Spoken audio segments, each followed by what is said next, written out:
This is the IELTS Listening Test. You will hear a number of different recordings and you will have to answer questions on what you hear.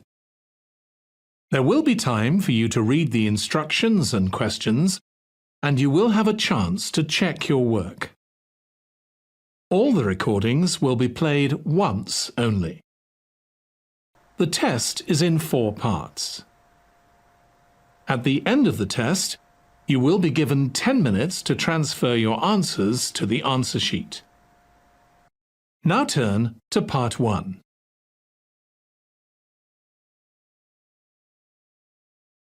Part 1. You will hear a telephone conversation between a client who wants to rent short-term accommodation and a rental agent. First, you have some time to look at questions 1 to 5.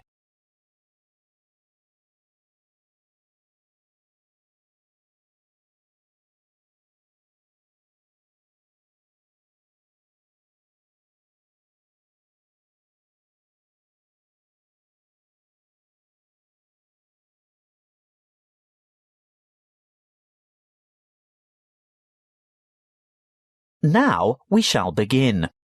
You should answer the questions as you listen, because you will not hear the recording a second time. Listen carefully and answer questions 1 to 5. Good morning. Ace Accommodation. How can I help you? Good morning.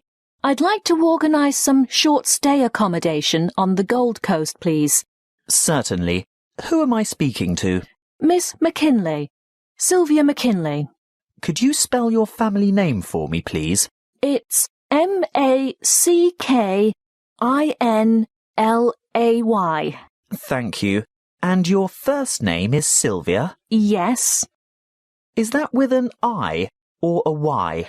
A Y, the old-fashioned way. That's Sylvia. Thank you, Miss McKinley. Now, just for our records, can you tell me what country you live in? Of course.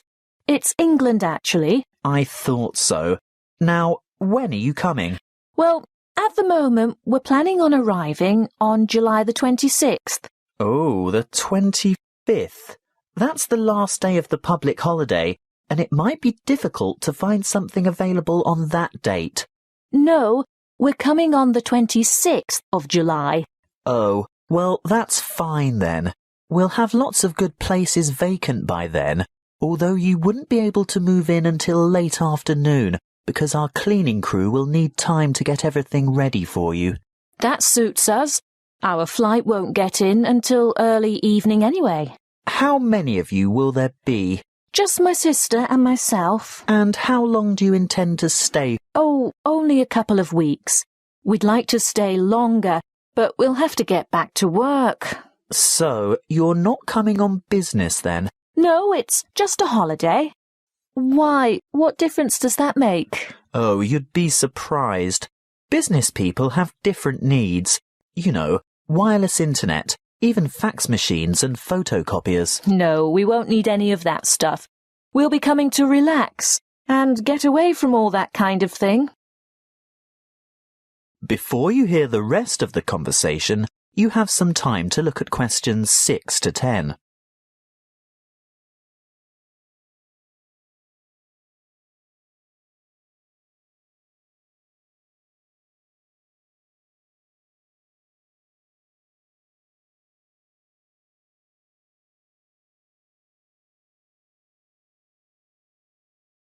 Now listen and answer questions 6 to 10.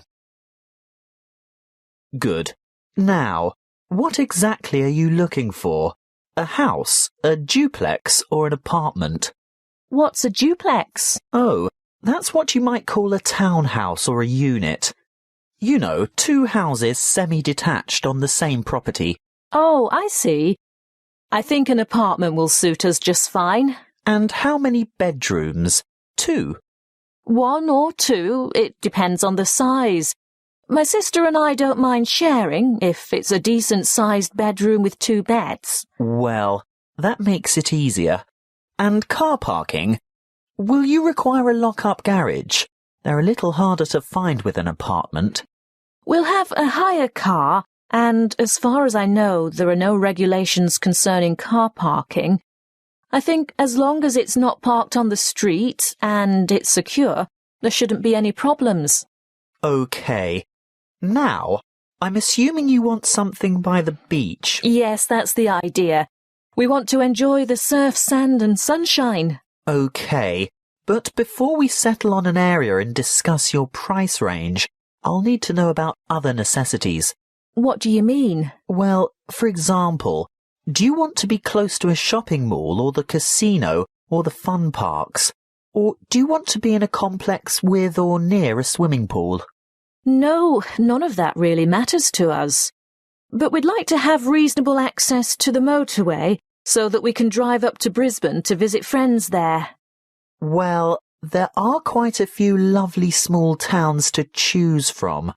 There's Main Beach, which is north of Surfer's Paradise, or Mermaid Waters, which is a bit further south, or Palm Beach, which is quite a bit further south. Mermaid Waters sounds delightful.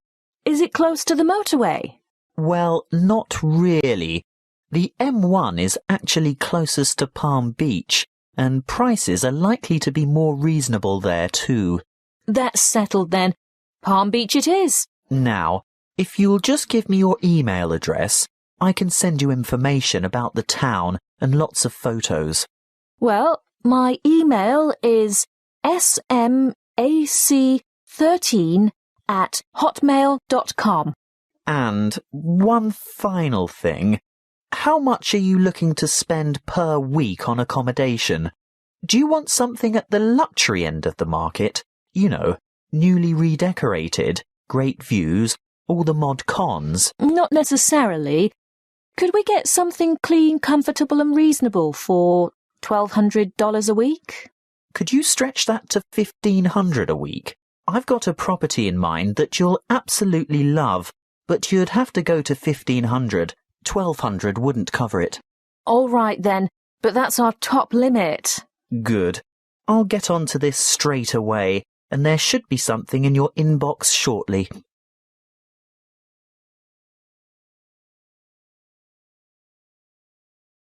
That is the end of Part 1. You now have 1 minute to check your answers to Part 1.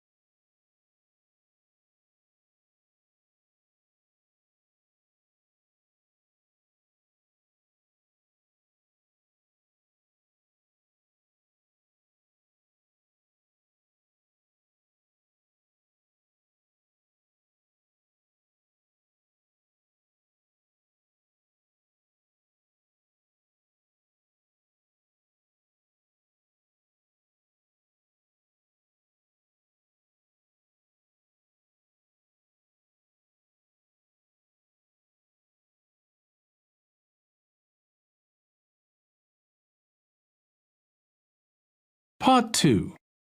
You will hear a member of the Active Outdoor Club talking to a group of interested potential members.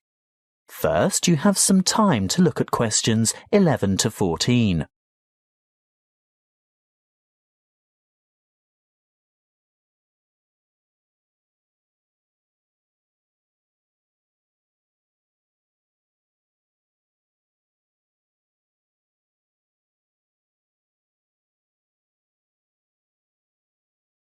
Listen carefully and answer questions 11 to 14. I'd like to welcome you all to our Active Outdoor Club. I'll start by telling you a little bit about the history of the club and all that it can offer, and there will be a chance for you to ask questions over tea and coffee in the lobby afterwards. You'll also be able to pick up pamphlets from the table at the back of the hall, and if you wish to purchase any of our products, Bill will serve you at the front counter. As most of you probably know, the club was founded by Nick Noble about 30 years ago. He thought of placing an advertisement in the local newspaper or erecting a billboard somewhere, but it was the radio that he decided on to reach the most people.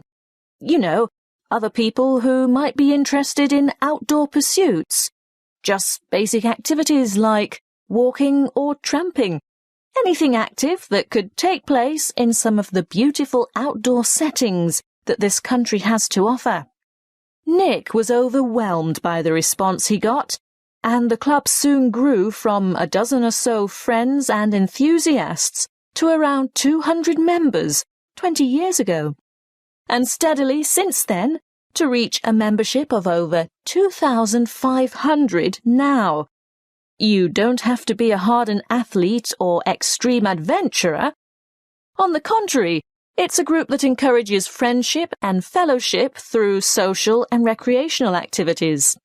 The club tries to cater for all levels of maturity and both genders. In fact, anyone who has the physical ability and a moderate level of health and fitness to participate in open-air activity on a regular basis. I think our youngest member is a 5-year-old boy and our oldest member is a 75-year-old man. Of course, we have more challenging opportunities for those who are up to it, but all excursions are graded according to level of difficulty, and there will always be something for those families with small children. More about that later. I'm sure you realise that it's part of the focus of the club to ensure that our natural environment is kept as pristine as possible. We all have a keen interest in conservation, and many of our members contribute their time or give a monetary donation to organisations that work to enhance and beautify our natural heritage. Before you hear the rest of the talk, you have some time to look at questions 15 to 20.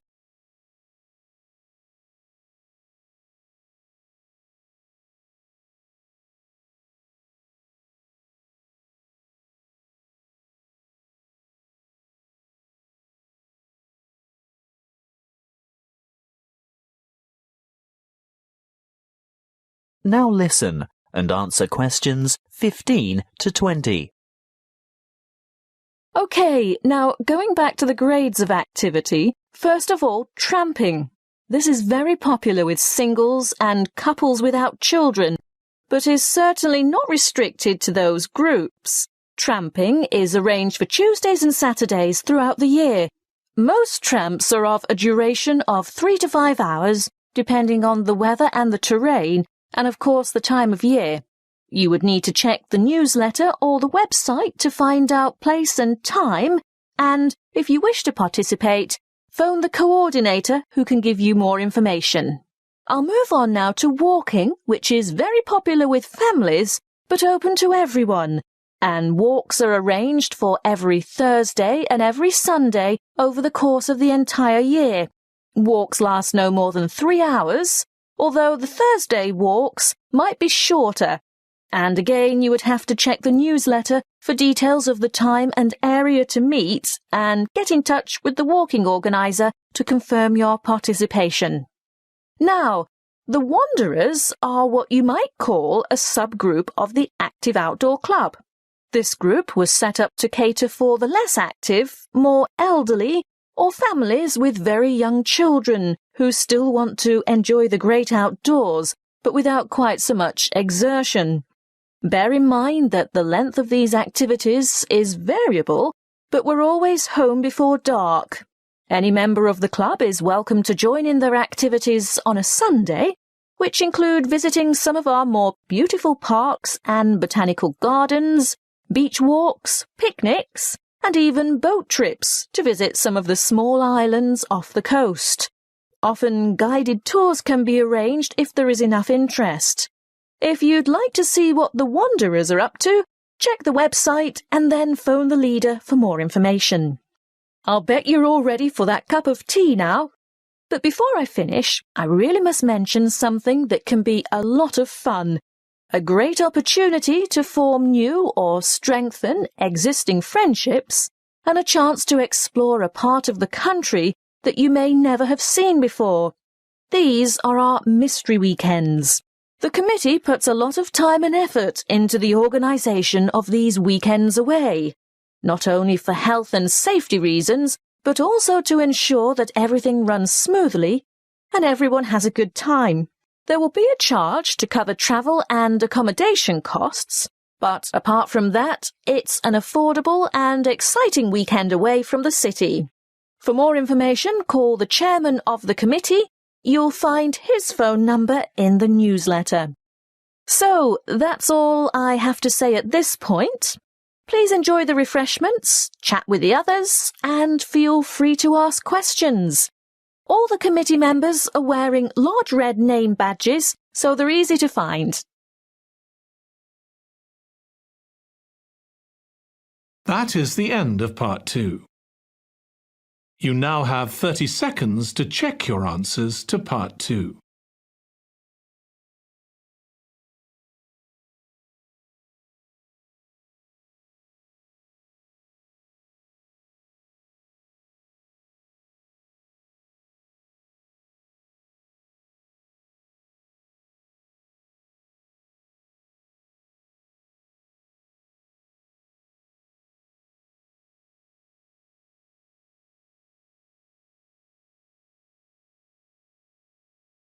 Part 3.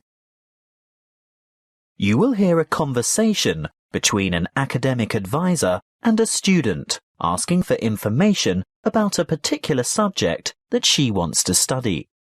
First, you have some time to look at questions 21 to 26.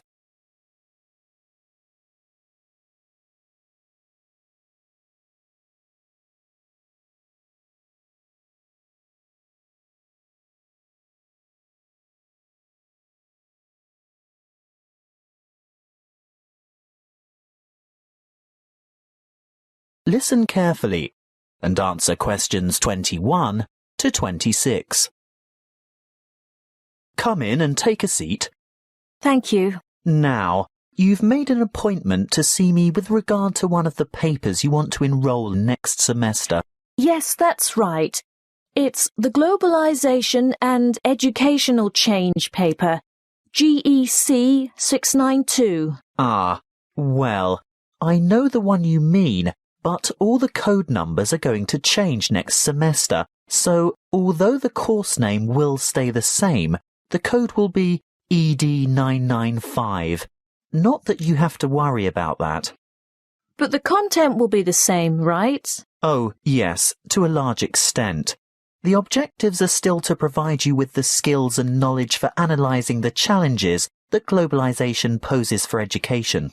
Yes, that's what I'm really interested in. The future of education. Not where we are now, but where we're heading. Well, you'll most likely enjoy the course because it'll give you the opportunity not just to explore, but also to document the advancement of new educational developments. And there'll be quite a lot of analysis involved. Yes, obviously. But once you've examined how education has been affected by cultural values and socio-economic structures, you'll go on to debate the pros and cons of the restructuring of public education in view of rapid globalization. I see, but when you say public education, do you mean worldwide? No. That would be far too large an undertaking for just one paper. You'd probably choose to work with the education system within your own state or country. Sounds interesting, but isn't it a bit restrictive? Not at all. From there, you'd move on to explore the impact of internationalization on curriculum diversity in both developing and developed countries. Have you had a chance to look at the assessment criteria yet? Actually, I have. And it makes me a bit nervous just thinking about it. Why's that? Well, I see that the first assignment starts with an illustrated PowerPoint presentation to the rest of the class. I've never done one before. No need to worry. You can get help with that. Anyway, this presentation isn't graded. It's what we call a formative assessment. The feedback you get will help you to finalise the written review. That's a review of those academic articles in the first part of the reading list, right? Yes, but you only have to choose 5 of them. That first assignment is worth 30%. And the second assignment? There are 2 parts to that also, and both are graded. 20 marks will go towards your participation in a seminar, and then there's a 5,000-word essay, which will be graded out of 50. Thanks. Before you hear the rest of the conversation, you have some time to look at questions 27 to 30.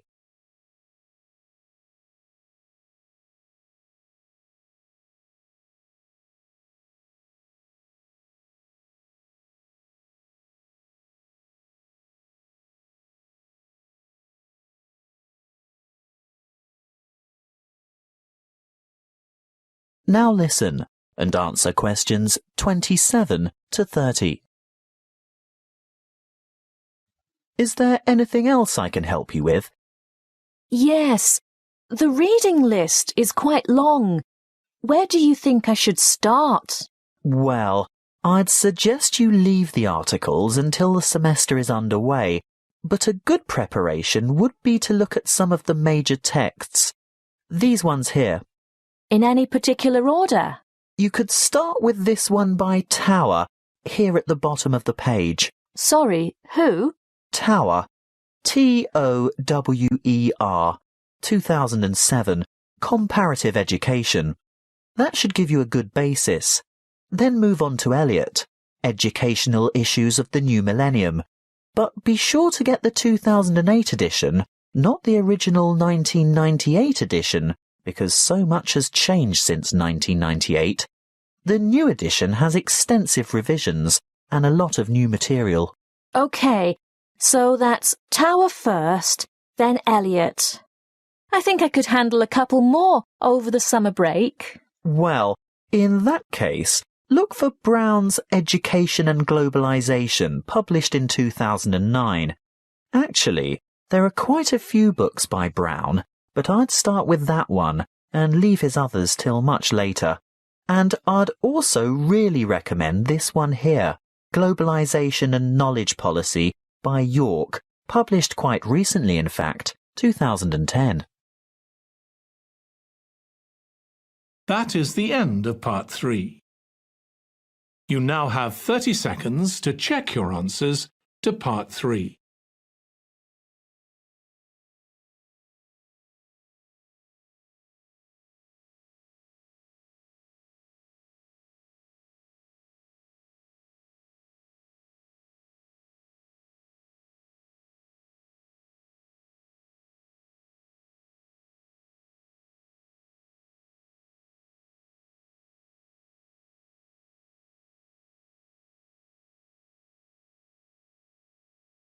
Part 4. You will hear a lecture on immunity and immunization.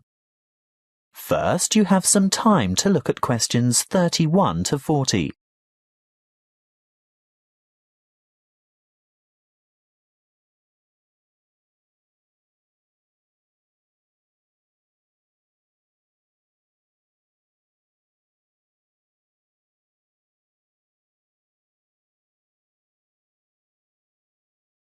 Listen carefully and answer questions 31 to 40. Good afternoon, and thank you for your warm welcome. This will be the first talk in a series of 5 on health interventions, protection and prevention. Could I start by asking for a show of hands?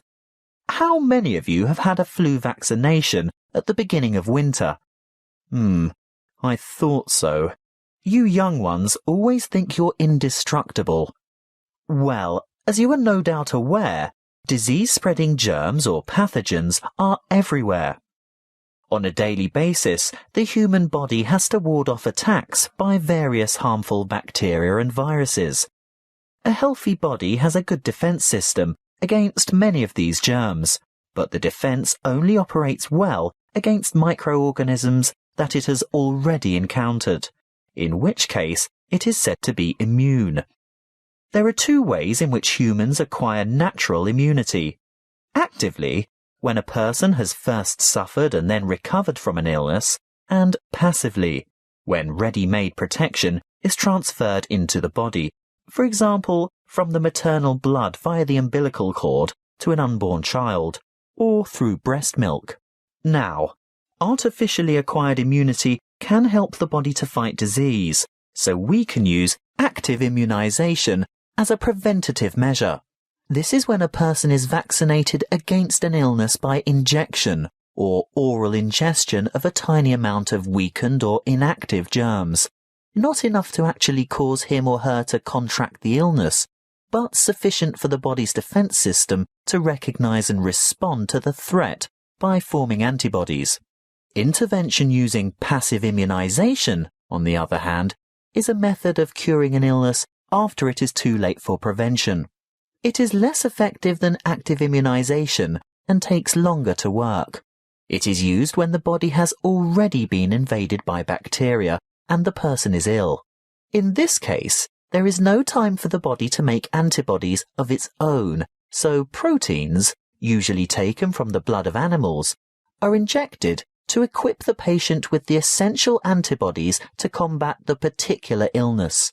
Let's have a quick look at a bit of history. The discovery of vaccination to boost the body's immune system by making it sensitive to particular disease-causing bacteria was made by an 18th century English doctor called Edward Jenner. He noticed that survivors of smallpox, a common but extremely dangerous disease, never contracted the disease a second time. In other words, they were immune. He studied a similar disease in cows called cowpox and realized that people in contact with the infected cows became ill with symptoms resembling smallpox.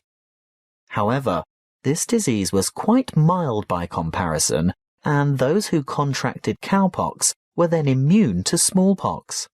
He conducted an experiment by injecting a child with a small amount of pus taken from a cowpox pustule. The child subsequently became ill, but soon recovered.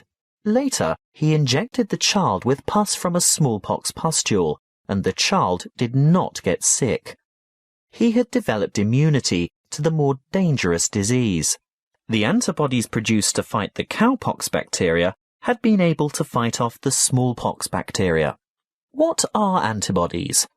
Well, antibodies are made by white blood cells called B lymphocytes, and this is done in response to the presence of antigens, or other bacterial toxins, which have been released by the microorganisms, what we commonly refer to as germs, that have invaded the body.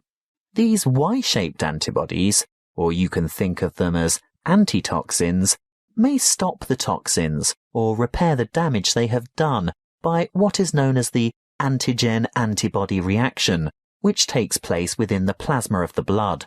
A correct antibody, for that disease, clings to a particular antigen in order to render it harmless. Large numbers of these pairs clump together to form a bigger unit. This is called agglutination and is able to be seen by the naked eye, which is very helpful for doctors and other specialists to determine which illnesses a patient is immune to.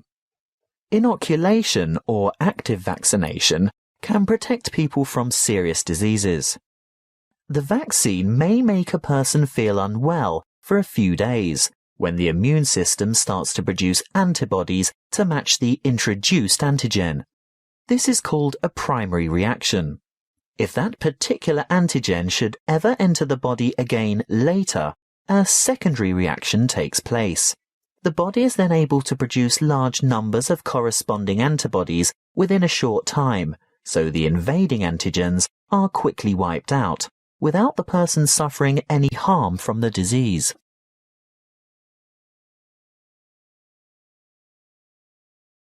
That is the end of Part 4.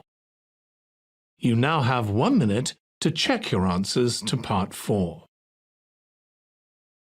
That is the end of the listening test. In the IELTS test, you would now have 10 minutes to transfer your answers to the answer sheet.